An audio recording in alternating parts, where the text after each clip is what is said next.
One of the things we've always said about IPL is that the IPL season starts the day after the last day of the previous IPL. So that planning, the strategy, the whole sort of analysing of players really starts day one after the previous IPL, because you learn from your previous IPL where your weaknesses were and where your strengths were, which is obviously the key part of any auction strategy, is understanding, filling where the weak areas were and obviously maintaining your strengths.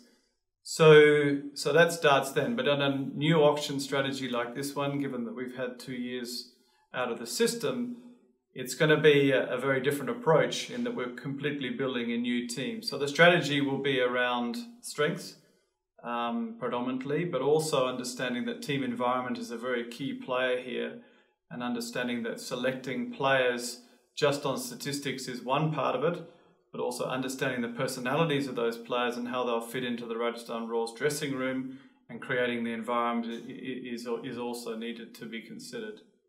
It's a very long and very complicated process, the auction build-up.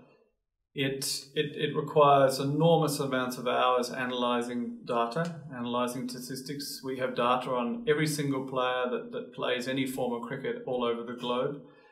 And it's a matter of filtering through that data to identify individuals or groups of individuals that fit certain strengths that you're looking for within the team. So there's a lot of back-end research work done, and it does predominantly work around numbers. Once we've identified who those players are, particularly if they're local Indian players, we can then watch those guys in certain situations. So trial camps play a big role in this.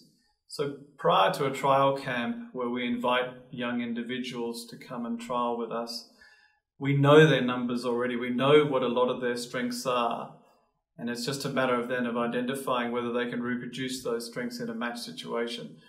So it all comes down to numbers initially, but once you've identified who the players are that you're going to target during the auction, you then need to look at the on-day auction strategy. So that can change within the day itself. So therefore, pre-match, pre-IPL auction, mock auctions take place as well. So we run a number of mock auctions where we simulate the auction day prior to the event, so that we work through every scenario that could possibly happen prior to the event. So preparation, obviously, like anything, is the key. So preparing for an auction is just like preparing for any day on the sporting field. You need to be meticulous, and you need to have a system in place that allows you to perform your best on the day. And this day is the auction day, and obviously it's the most important day for us, because this is where the team is built. And then moving forward from that day is how you manage that team that determines whether you're successful or not.